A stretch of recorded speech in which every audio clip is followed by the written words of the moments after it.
بسم اللہ الرحمن الرحیم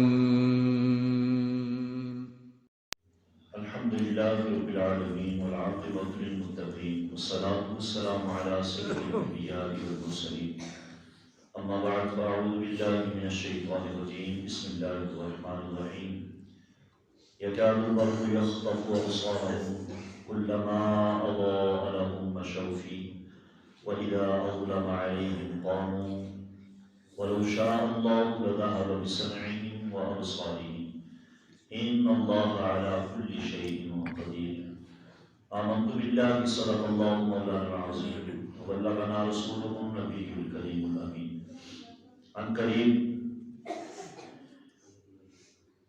یہ بجلی اچکلے گی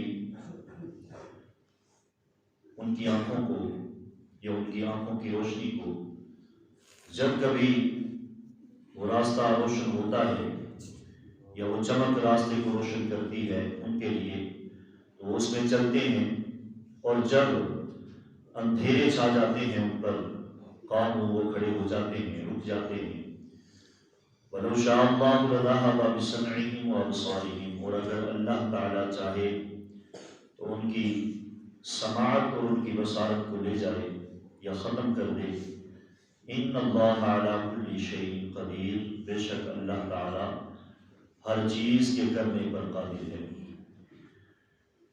آمنت باللہ صدق اللہ مولانا العظیم وبلغنا رسولہ النبی الکریم الامین ببرکتہ ان اللہ وملائکتہ یصلون علی النبی یا ایھا الذین آمنوا صلوا علیہ وسلموا تسلیما۔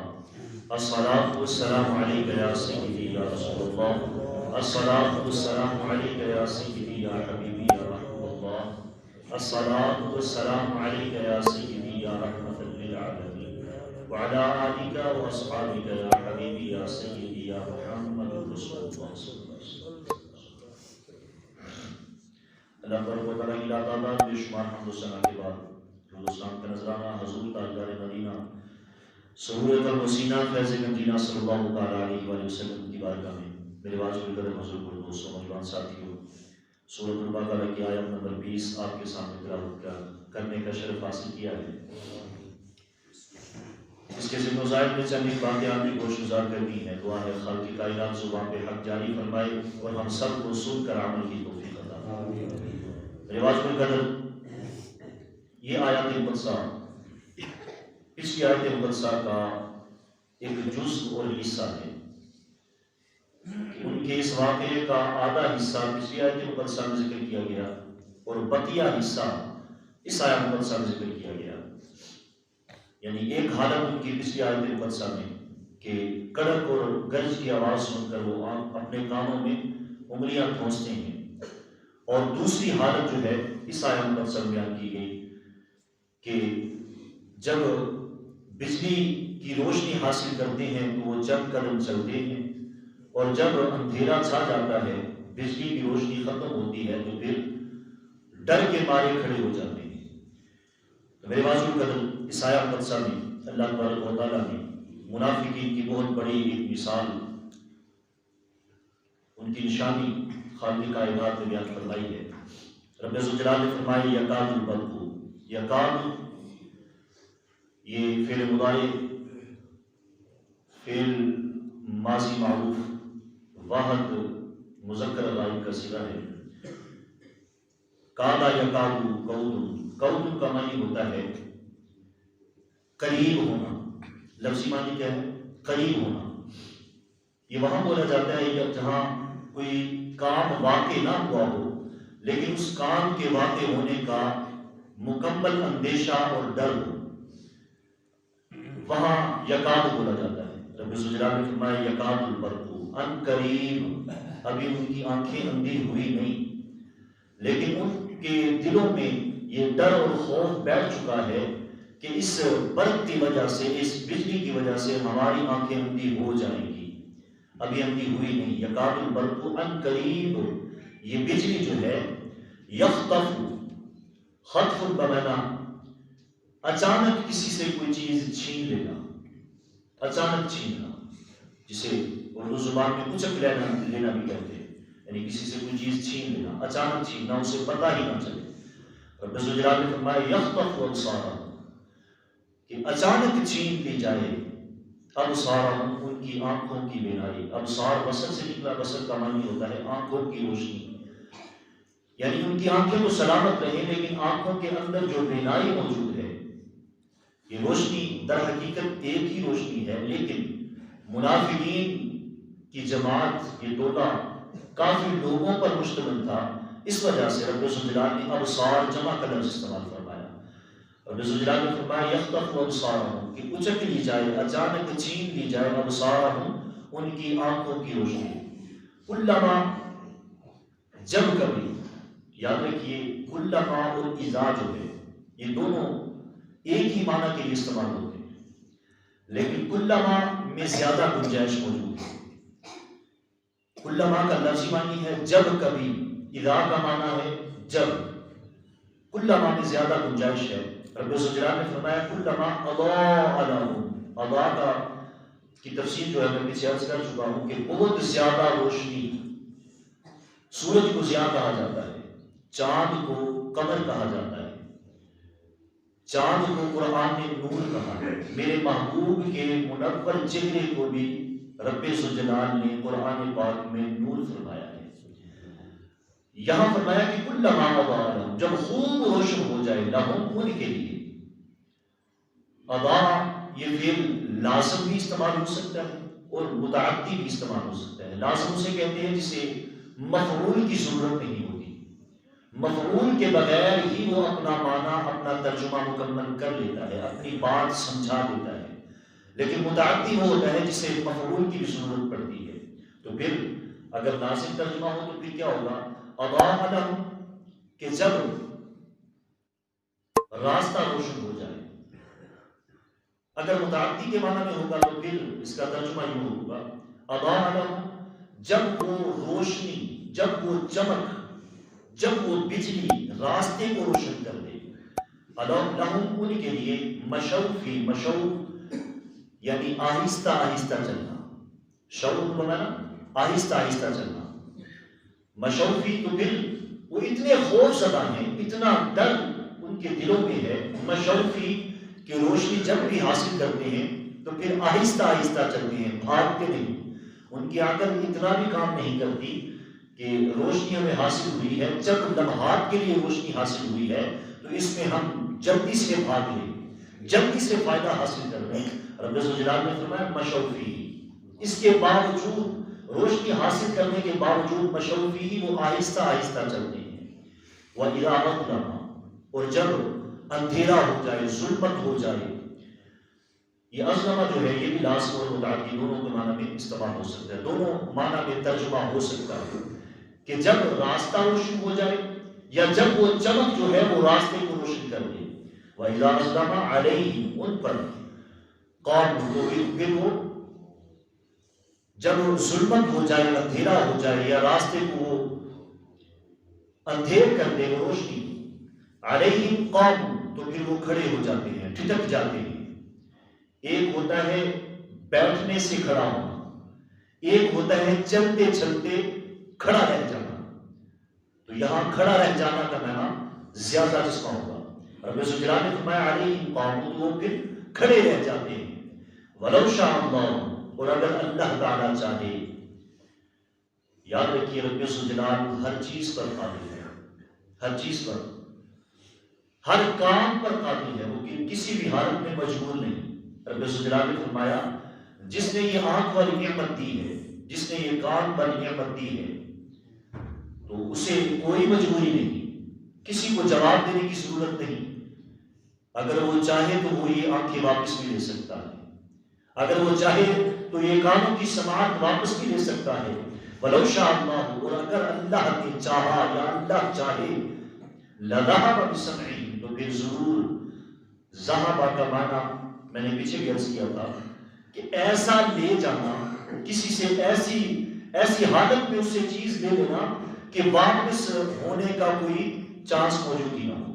لَذَهَبَ، تو پھر ضرور لے جائے، بِسَمْعِهِمْ، ان کی سماعت کو، وَأَبْصَارِهِمْ، اور ان کی بصارت کو، آنکھوں کی روشنی کو. یہاں ایک محبت والا جملہ، اگر سننا چاہتے ہیں تو آپ کی گوش گزار کرو. یہ کتاب میں پڑھ کے نہیں آیا، جب مطالعہ کر رہا تھا تو اللہ تبارک و تعالیٰ کی طرف سے ہی ذہن میں آ گیا. دعا کیجیے کہ اللہ تبارک و تعالیٰ مجھے جہالت سے بچائے اور رب ذوالجلال شریعت کے دائرے میں رہ کر یہ بات درس کرنے کی توفیق عطا فرمائے. یہاں ایک نکتہ میرے ذہن میں آیا، وہ یہ کہ سمعی واحد کا صیغہ ہے، ابصاری جمع کا صیغہ ہے. علمی لوگ بیٹھے ہیں، پڑھے لکھے لوگ بیٹھے ہیں، یہ سمجھیں گے اس بات کو.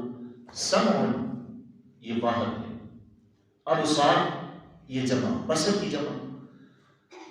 یہاں نکتہ یہ ذہن میں آیا، کسی مولوی نے یہ پڑھا، میں کسی کا اٹیک نہیں کر رہا، صرف اس لہجے کا جواب دے رہا ہوں. اس نے کہا سمع کان تو دو ہیں، میرے محبوب نے واحد کا لفظ استعمال کیا، لہذا محبوب کو علم غیب ہی نہیں. میرے حضور کو، مسلمانوں کے نبی کو اتنا ہی نہیں پتا کہ کان تو دو ہیں. ہونا یہ چاہیے تھا کہ یہاں یا تو جمع کا لفظ استعمال ہوتا یا تسنیہ کا لفظ استعمال ہوتا، لیکن یہاں سمع واحد کا لفظ استعمال ہوا. تو اس نے کہنا شروع کر دیا کہ نبی وہ ہوتا ہے جسے علم غیب نہ ہو. کافی سال سے وہ یہ بحث کر رہا ہے، اعلان کر رہا ہے، سینہ پھاڑ پھاڑ کر وہ چلا رہا ہے کہ علم غیب صرف اللہ کی ذات کو ہے، علم غیب نبی کو نہیں. آئیے ایک محبت والا جملہ آپ یاد رکھیں گے اور اچھے انداز میں، اچھی دعاؤں میں مجھے یاد رکھیں گے انشاءاللہ. یہاں سمع فرمایا، اس دور میں 1450 سال پہلے کیا یہ سائنس موجود تھی؟ ایمانداری سے جواب دیجیے گا، میں کسی کے خلاف یہ شکوہ نہیں کر رہا. کیا سائنس موجود تھی؟ یہ ٹیکنالوجی موجود تھی؟ یہ انگریز موجود تھے؟ یہ جو پڑھے لکھے جو انگریزی بول کر ہمیں پاگل بناتے ہیں، یہ موجود تھے اس وقت؟ میرے محبوب نے فرمایا سمع کان تو دو ہیں، واحد کیوں، ایک کیوں؟ تو پھر 1400 سال بعد انگریز اٹھا، اس نے قرآن اٹھایا، اس نے پڑھا، اس کے دل میں یہ خیال آیا کہ مسلمانوں کا نبی اعلان نبوت سے پہلے بھی جھوٹ بولنا اس کی صفت نہیں تھی، یہ جھوٹ بول ہی نہیں سکتا. اس نے تحقیق کی، اس نے مشینری بنائی جو یہ ثابت کر دے کہ کانوں کے اندر سماعت جو ہے وہ کان دو ہے لیکن واحد کا لفظ کیوں. اس نے تحقیق کی، ایسی تحقیق کی اور بعد میں کلمہ بھی پڑھ دیا کہ مسلمانوں کا نبی سچا نبی ہے. اگرچہ کان دو ہے لیکن ان کانوں کے اندر سننے والی طاقت والا پٹھا جو ہے وہ باہر ہے، وہ پٹھا باہر ہے. میرے محبوب نے کہیں سائنس پڑھی تو پتہ یہ چلا کہ نبی وہ ہوتا ہے جسے علم غیب ہو. ماننا پڑے گا، یہ ماننا پڑے گا، وگرنہ میرے محبوب صلی اللہ علیہ وآلہ وسلم اگر علم غیب نہ جانتے ہوتے تو کبھی بھی واحد کا لفظ استعمال نہ کرتے. اللہ پر وہ تعالیٰ سمجھنے کی توفیق عطا فرمائے. رب ذوالجلال نے فرمایا بسمعہ، میرے محبوب کی مقدس زبان سے نکالا، بسمعہ وابصارہ، اور ان کی سماعت اور ان کی بصارت. ان اللہ علی کل شیء قدیر، بے شک اللہ تعالیٰ.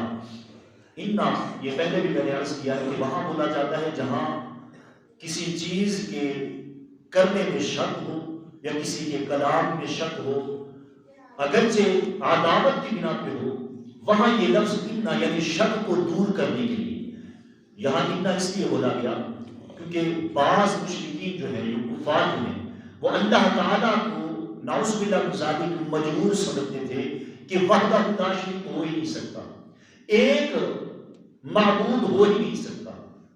وہ چند معبود بنا کے بیٹھ گئے. اور ایسے ہی عیسائیوں اور یہودیوں نے اللہ تعالیٰ کی ذات کے ساتھ بیٹے جو ہیں ان کو منسوب کر دیا، نعوذ باللہ من ذالک. رب ذوالجلال نے فرمایا لم یلد ولم یولد، لم یلد ولم یولد، نہ اس نے کسی کو پیدا کیا نہ وہ کسی سے پیدا ہوا. نہ وہ کسی کا بیٹا ہے نہ اس کا کوئی بیٹا ہے. تو میرے بھائی رب ذوالجلال نے فرمایا کہ مجبور تو وہ ہونا، اولاد کی ضرورت تو اسے ہونا جو مجبور ہو، اپنا شریک تو اسے چاہیے نا جو اپنے کام کرنے میں مجبور ہو. لیکن جو ہر چیز پر قادر ہو اسے کسی کی ضرورت نہیں ہوتی. یہاں رب ذوالجلال نے وہ نقطہ، رب ذوالجلال نے فرمایا ان اللہ علی کل شیء قدیر. قادر نہیں فرمایا، قادر میں اور قدیر میں فرق ہے.